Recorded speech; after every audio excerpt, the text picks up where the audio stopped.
말세 시대를 살아가느라 지친 우리 성도님들, 옆에 분들과 이렇게 인사하고 함께 말씀을 나누었으면 좋겠습니다. 우리 옆에 성도님들에게 이렇게 인사하시죠. 우리는 주님 안에서 한 가족입니다. 이렇게. 아멘. 아멘. 우리는 주님 안에서 한 가족입니다. 우리가 사는 시대를 황금 만능주의 시대라고 말을 합니다. 그만큼 돈이 가진 파워가 커지고 있습니다. 아니요, 그 힘이, 돈이 가진 힘이, 재물이 가진 힘이 너무 커지고 있습니다. 돈이 있으면 무엇이든지 할 수 있고, 돈이 있으면 그 누구도 될 수 있다고까지 말하는 것이 현 시대이죠. 어떤 신보다도 돈이 가장 전능하다고, 그 돈을 믿으라고 세상은 자꾸 우리에게 유혹합니다. 얼마 전 일본 뉴스에 나온 도심 속 한 광고판 사진인데요. 보여주실 수 있나요? 네. 이게 무슨 사진일까요? 휴대폰 광고 같으세요? 파파카츠라는 말 혹시 아십니까? 일본의 신조어인데요. 주로 젊은 여성이 아빠 나이의 남성들과 놀면서 금전적 지원을 받는 활동이라는 뜻입니다. 저 핸드폰 들고 있는 거는요, 핸드폰 사세요가 아니라 저한테 연락하세요라는 광고입니다. 다음 사진 한번 볼까요? 이건 역시 일본의 광고인데요. 이처럼 젊은 여성이 노년의 남성과 매칭이 되는 거죠. 보이십니까? 남성이 좀 보여야 되는데 노년에 이른 남성이죠. 남자는 여성에게 돈을 지불하고 여성은 남성에게 자신의 젊음을 파는 광고입니다. 예, 내려주시죠. 이 세상이 얼마나 악한가, 그리고 돈이 얼마나 그 위력을 가시하는가를 보여주는 현상이 바로 저런 광고들이 아닐까 합니다. 더 경악스러운 것은 과거 같으면 이런 일들에 대해서 사람들이 좀 어떻게 합니까? 부끄러워하고, 그죠? 저건 잘못된 거다라는 판단들을 합니다. 저런 광고는 하면 안 된다라는 얘기들을 하는 거죠. 근데 현 시대는요, 저런 것들을 뻔뻔하게 광고합니다. 그러면서 저러한 것을 누릴 수 있는 부자들이 얼마나 대단한가 하는 방향으로 흘러가는 거죠. 저 아까 전에 보여드렸던 광고가요, 어떤 앱에 대한 광고입니다. 어떤 프로그램, 핸드폰으로 들어갈 수 있는 어떤 앱에 대한 광고인데, 남성이 저 앱에 접속하려면 연봉이 얼마 돼야 되는지 아십니까? 한국 돈 10억 이상 받는 사람만 저기에 가입할 수 있는 거죠. 그러니까 저 앱 나 깔았다, 나 여기 회원이다 하는 게 얼마나 자랑스러운 일인가, 광고를 통해서 보여준다는 겁니다. 세상이 이처럼 돈에 휩쓸려 가고 있습니다. 그래서 이 시대는 돈 그 자체를 추앙하는 사람들 투성입니다. 성도님들, 사실 돈 자체는 결코 나쁜 것이 아닙니다. 돈은 현대 사회를 살아가는 데 있어서 필수적인 도구죠. 절대 돈의 필요성과 존재를 부정할 수 없습니다. 하지만 돈을 목적으로 인간이 살아간다면 이처럼 세상에는 악한 일들이 발생하는 거죠. 자신의 젊음을 파는 여성, 돈이라면 뭐든지 살 수 있다고 생각하는 물질 만능, 황금 만능주의. 스코틀랜드의 사상가 세무엘 스마일즈는 그의 저서 자조론에서 이런 말을 했습니다. 악의 근원은 돈 그 자체가 아니라 돈에 대한 사랑이다. 인간이 돈을 섬기기 시작하면 그때부터 돈은 도구가 아니라 인간의 주인이 되어버립니다. 돈이 우리의 마음을 지배할 때 거기서부터 모든 죄의 뿌리가 자라나기 시작합니다. 돈의 노예가 되면서부터 인간에게는 온갖 악함이 발생합니다. 거짓이 생기고 탐욕이 생기고 관계가 깨지고 마침내 하나님보다 재물을 더 사랑하는 현상들이 발생하는 거죠. 본디 돈은 인간의 도구여야 하는데 인간이 돈을 추앙하면서 인간성을 상실하며 괴물로 변해버립니다.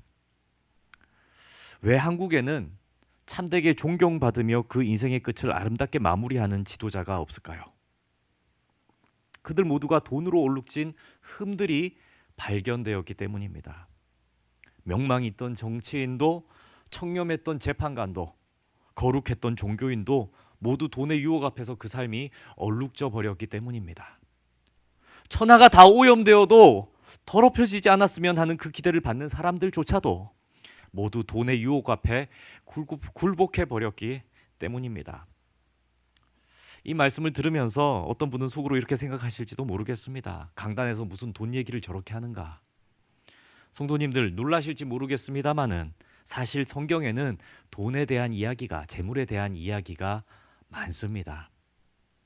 돈을 버는 데 대해서, 돈을 쓰는 데 대해서, 돈을 저축하는 일에 대해서, 헌금하는 일에 대해서, 투자하는 일에 대해서조차 성경은 말씀하시는 거죠. 성경 전체에서 돈이 필요 없다고 말하는 구절은 한 군데도 없습니다. 오히려 성경은 돈의 필요성을 말하고 열심히 수고하여 땀 흘려 돈을 모으라, 재물을 모으라, 비축하라라고 얘기하는 거죠. 개미에게 가서 배우라라고까지 말씀합니다. 하지만 성경은 돈의 지배를 받지 말라고 가르칩니다. 결코 돈의 지배를 받지 마라. 결코 돈을 목적으로 살아가지 말아라 라고 성경은 분명히 경고하고 엄중히 말씀합니다. 잠언 23장 4절과 5절의 말씀인데요. 부자 되기에 애쓰지 말고 내 사사로운 지혜를 버릴지어다. 네가 어찌 허무한 것에 주목하겠느냐? 정령이 재물은 스스로 날개를 내어 하늘을 나는 독수리처럼 날아가리라. 아멘. 성경은 그 돈을 붙잡으려고 하는 부자가 되는 것을 목적으로 제발 살지 말아라 라고 말씀합니다. 부자 되기에 애쓰지 좀 말아라. 내 사사로운 지혜를 버릴지어다. 네가 어찌 허무한 것에 주목하겠느냐. 정령 재물은 독수리처럼 날아가 버린다. 성도님들, 이 말씀을 또 오해하지는 마시기 바랍니다. 그러면 예수 믿는 사람들은 부자 되지 말라는 말입니까? 하는 그런 오해는 하지 마십시오. 반문하실 필요는 없습니다. 성경에 나오는 경건한 사람 중에 여러 부자들이 등장하기 때문이죠. 아브라함도 어떻습니까? 본토 친척 아비집을 떠났으나 하나님의 말씀을 붙들고 가라 하신 그 땅을 향해 걸어갈 때 어떻게 됩니까? 점점 부자가 되어갑니다. 욥은 하나님의 은총으로 당시 소문난 부자였다고 성경은 말씀합니다. 하나님께서 은혜 내려주셔서 욥은 부자였습니다. 다윗 왕은 어땠습니까? 부자였죠. 다윗의 아들 솔로몬은 어땠습니까? 세계에서 이름난 최고의 갑부였습니다. 그러니 하나님께서 부자가 되는 것을 막이신다, 하나님께서 부자를 싫어하신다는 것은 결코 아닙니다. 그러나 성경은 분명히 말씀합니다. 부자가 되려고 노력하는 것, 재물을 모으려고 애를 쓰는 것, 그래서 그 재물을 하나님보다 더 사랑하게 되는 것에 대해서 조심해라. 결코 그런 사람이 되지 말아라 라고 말씀하는 거죠.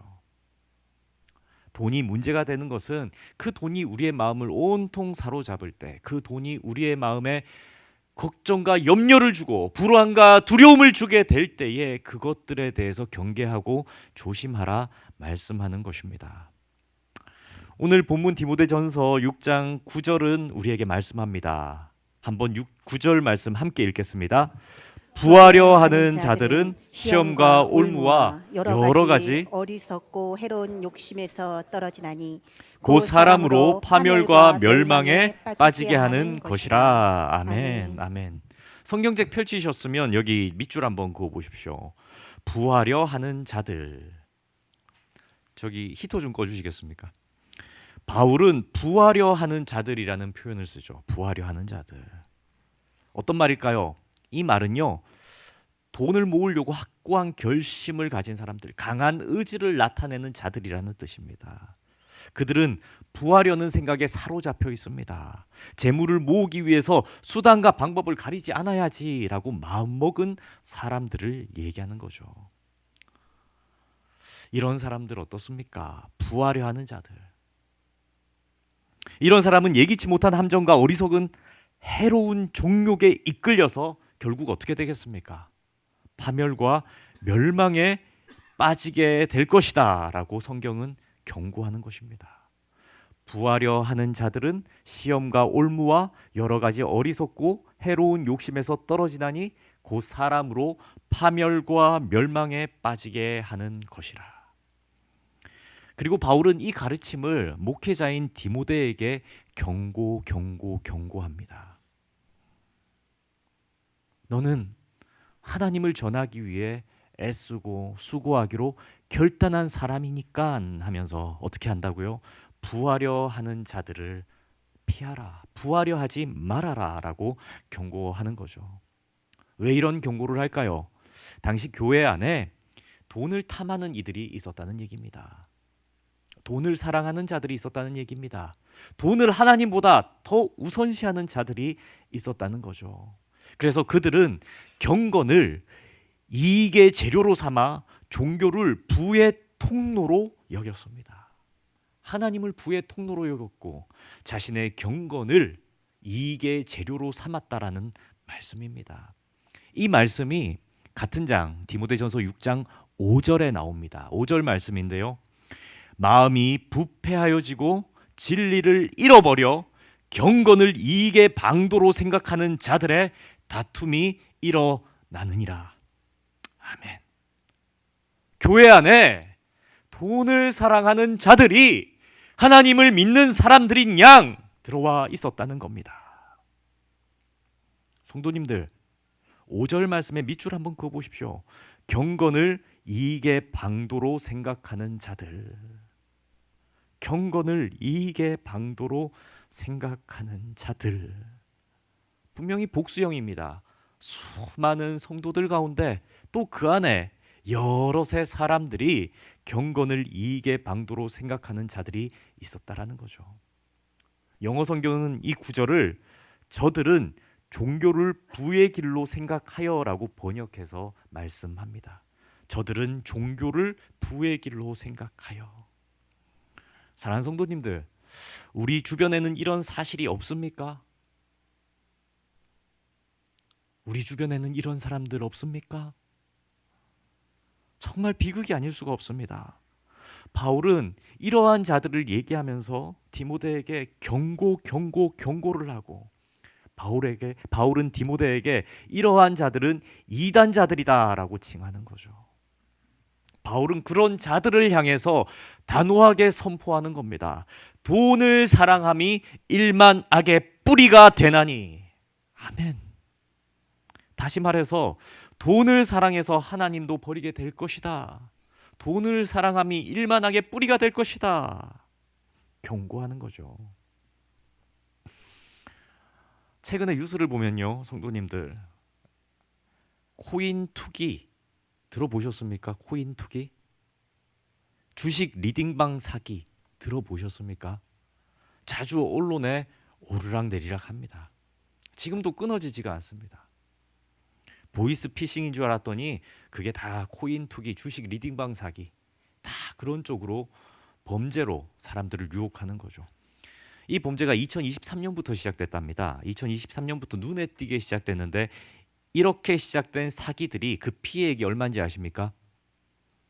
1조 3천억이랍니다. 1조 3천억. 놀라지도 않지만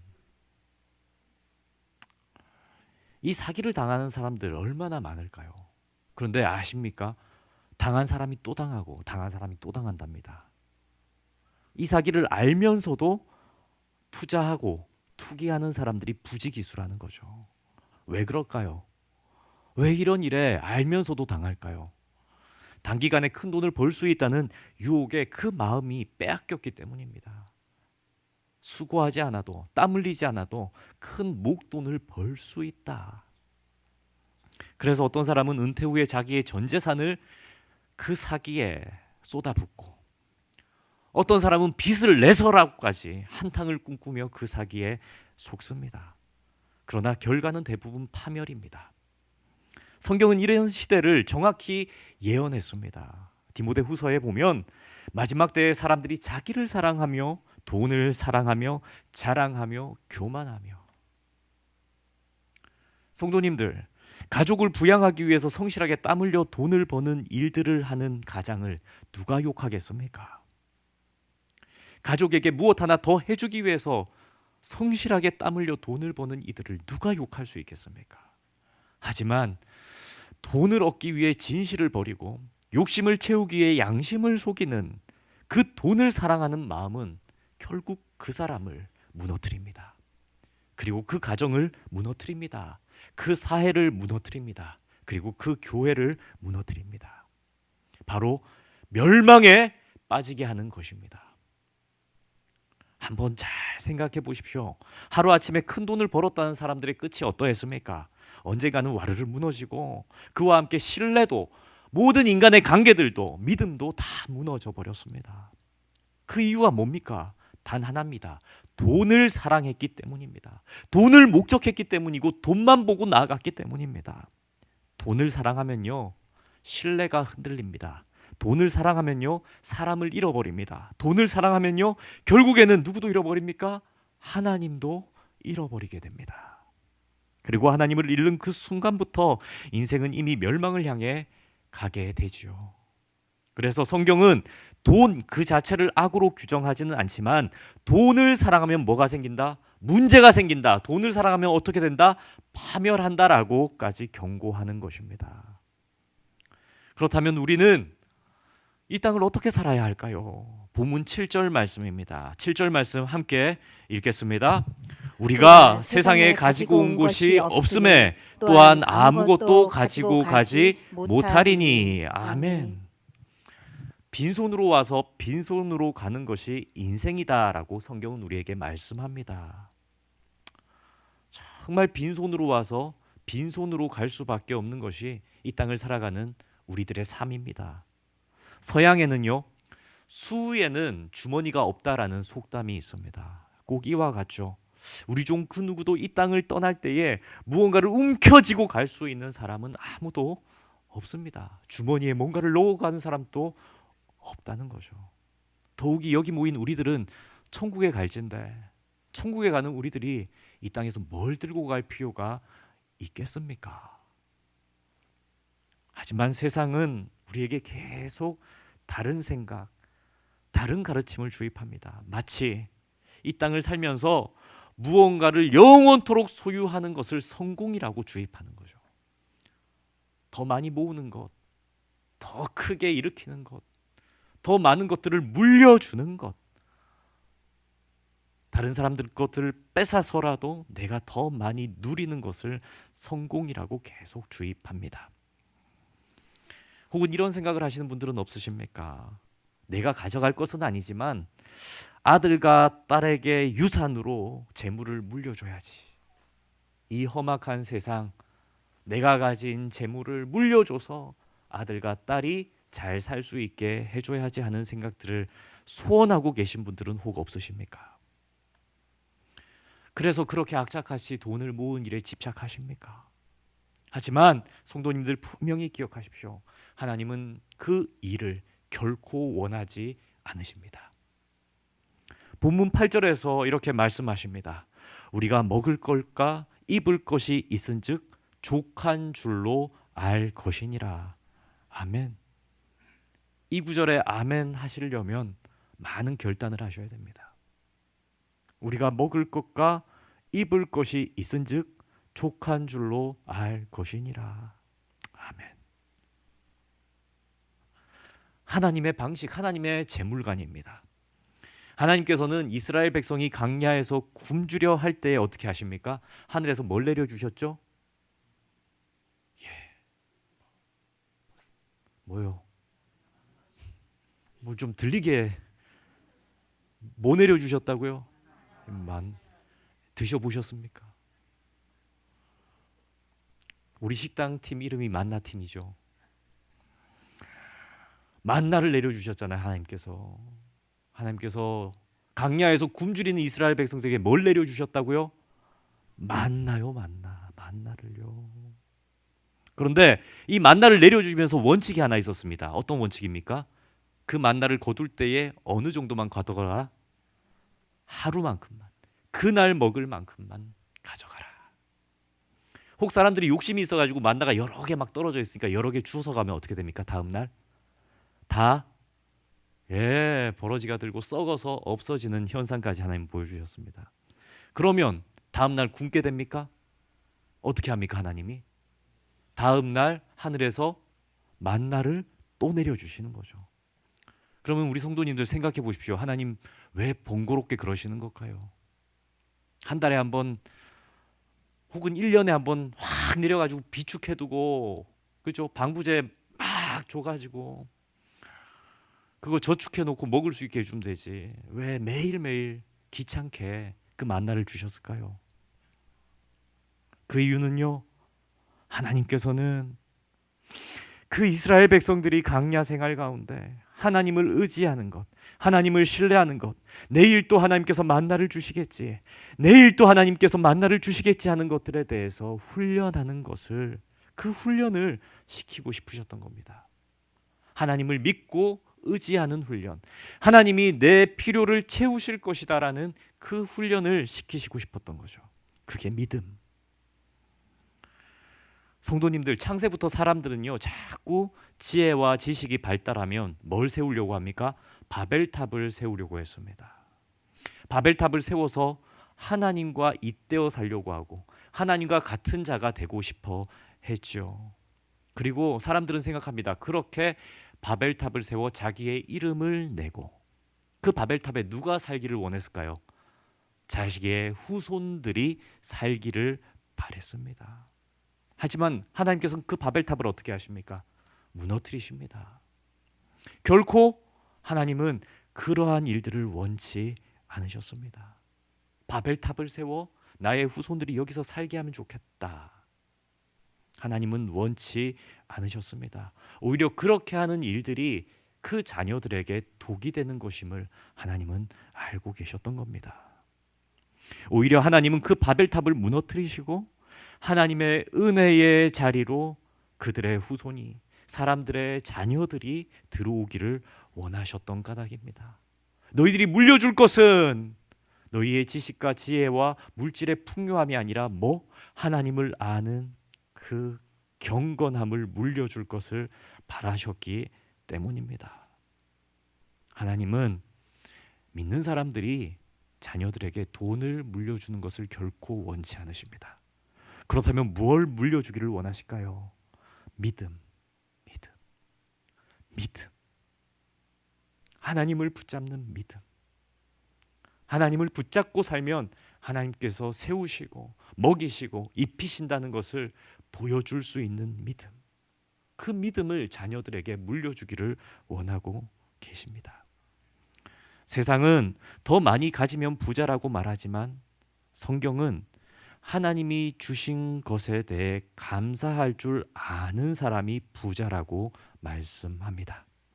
세상은 더 많이 쌓은 것을 부자라고 말하지만 성경은 하나님을 신뢰하고 하나님의 풍요로움에 참여하는 자를 부자라고 말씀합니다. 사도 바울은 감옥에 있으면서도 이런 고백을 합니다. 빌립보서 4장의 말씀인데요. 나는 비천에 처할 줄도 알고 풍부에 처할 줄도 알아. 모든 일 곧 배부름과 배고픔과 풍부와 궁핍에도 처할 줄 아는 일체의 비결을 배웠노라. 내게 능력 주시는 자 안에서 내가 모든 것을 할 수 있느니라. 아멘. 바울이 감사하고 자족하는 이 능력은 그의 주머니가 두둑해서, 그의 상황이 넉넉해서, 그의 형편이 풍요로워서 생긴 것이 결코 아닙니다. 어디서 오는 겁니까? 하나님이 나와 함께 하심을 경험하고 믿었던 그 경험, 그 하나님과의 신뢰를 바탕으로 이 자족의 평안이 그에게 생기게 된 것입니다. 마지막으로 바울은 우리에게 이렇게 권면합니다. 디모데 전서 6장 17절과 18절 말씀입니다. 우리 함께 읽읍시다. 내가 그래서 부한 자들을 명하여 마음을 높이지 말고 정함이 없는 재물에 소망을 두지 말고 오직 우리에게 모든 것을 후히 주사 누리게 하시는 하나님께 두며 선을 행하고 선한 사업을 많이 하고 나누어 주기를 좋아하며 너그러운 자가 되게 되라. 하라. 아멘, 아멘, 아멘. 하나님은 우리에게 부유해지는 것을 결코 금하지 않았습니다. 부유해지는 것은 자연스럽게 부유해지는 것이죠. 하나님께서 복 주시면 부유해지는 겁니다. 성실하게 살면, 하나님의 말씀대로 성실하게 살면 하나님은 약속하셨습니다. 그 손이 수고한 대로 얻게 되리라 라고 약속하셨습니다. 하나님은 부유한 이들을 축복해 주셔서, 복 주셔서 그렇게 만드시는 분이심을 믿으시기를 축복합니다. 다만 하나님께서 그 부를 주실 때 우리에게 말씀하시기를 너희들은 부를 다스릴 줄 아는 청지기가 되라고 말씀하십니다. 러시아의 대문호 톨스토이는 이 구절을 아주 문학적으로 이렇게 표현했습니다. 재물은 거름과 같아서 쌓여 있으면 악취가 나지만 뿌려지면 어떻게 한다고요? 땅을 기름지게 한다. 성경의 이 말씀을 이렇게 아름다운 표현으로 우리에게 말을 합니다. 재물은 거름과 같아서 쌓여 있으면 악취가 나지만 뿌려지면 땅을 기름지게 한다. 세상의 불을 자신만을 위해 쌓는다면 그것은 저주가 됩니다. 정말 그렇습니다. 하지만 세상의 불을 이웃을 섬기고 하나님 나라를 위해 사용한다면 그것은 모든 이들에게 복이 될 줄 믿습니다. 성도님들, 우리가 우리의 소유를 움켜쥐면 그것밖에 다른 것은 질 수가 없습니다. 정말 비유가 아니라 정말 그렇습니다. 우리가 돈에 벌벌 떨면서 돈을 꽉 움켜쥐면 돈밖에 질 수가 없습니다. 그런데 우리가 우리의 손을 펼 때에 하나님은 그렇게 놓여진 우리의 손에 다른 것을 지어주실 것입니다. 이것이 복음의 역설이요 하나님의 부요함의 비밀입니다. 사랑하는 성도님들, 재물이 많다고 해서 자기가 안전하고 평안하다고 생각하는 사람은 어리석은 사람입니다. 돈이 있으면 무엇이든지 할 수 있다는 생각은 분명히 말씀드립니다. 잘못입니다. 잘못된 생각입니다. 돈이 있으면 행복할 거다 착각입니다. 결코 그럴 수 없습니다. 정말 우리를 행복하게 해주는 것은 돈으로 살 수 없는 것들이기 때문입니다. 돈으로 약을 살 수는 있습니다. 그러나 건강을 살 수는 없죠. 돈으로 집을 살 수는 있습니다. 그러나 가정을 이룰 수는 없습니다. 돈으로 잠깐의 쾌락을 살 수는 있습니다. 그러나 참된 행복은 살 수 없습니다. 돈으로 맛있는 음식은 살 수 있습니다. 그러나 식욕은 살 수가 없습니다. 돈으로 좋은 침대는 살 수 있습니다. 그러나 결코 달콤한 잠을 살 수는 없습니다. 이처럼 돈으로 살 수 없는 것이 더 귀한 것들입니다. 예수님은 오늘도 우리에게 말씀하십니다. 삼가 모든 탐심을 물리치라. 사람의 생명이 그 소유에 넉넉한 데 있지 아니하니라. 사람이 떡으로만 살 것이 아니요 하나님의 입으로부터 나오는 모든 말씀으로 살 것이라. 또한 엄히 경고하십니다. 너희가 하나님과 재물을 겸하여 섬기지 못하느니라. 아멘. 왜 이렇게 자신이 없으십니까? 너희가 하나님과 재물을 겸하여 섬기지 못하느니라. 아멘. 이 말씀을 기히 가슴에 새겨 예수님 다시 만나는 그날에 칭찬받는 저와 모든 성도님들 되기를 간절히 소망합니다. 이 시간 우리 함께 찬양으로 결단하며 기도하겠습니다.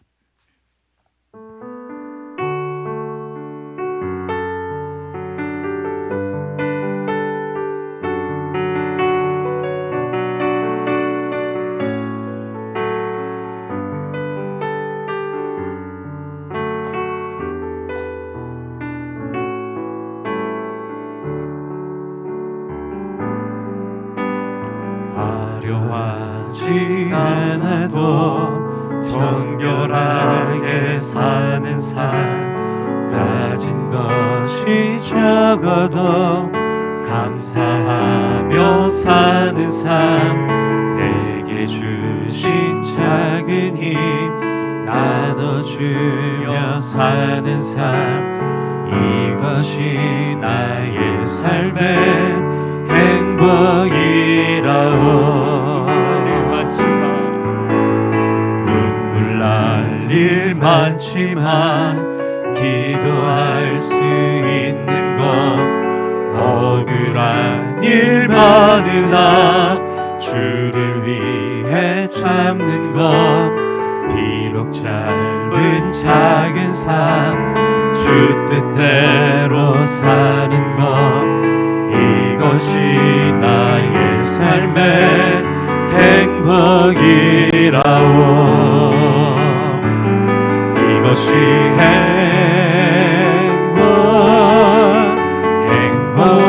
행복이라오. 세상은 알 수 없는 하나님 선물, 이것이 행복이라오. 하나님의 자녀로 살아가는 것, 이것이 행복이라오. 이것이 행복이라오. 이것이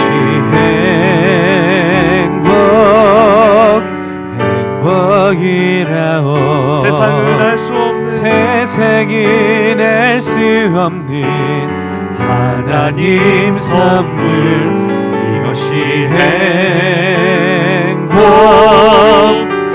행복이라오. 하나님의 자녀로 살아가는 것, 이것이 행복이라오.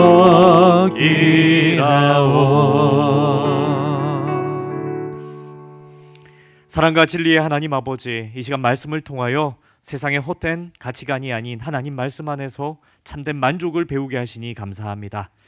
주님, 우리가 이 땅을 살아가며 돈이 필요함을 절실히 느끼고 압니다.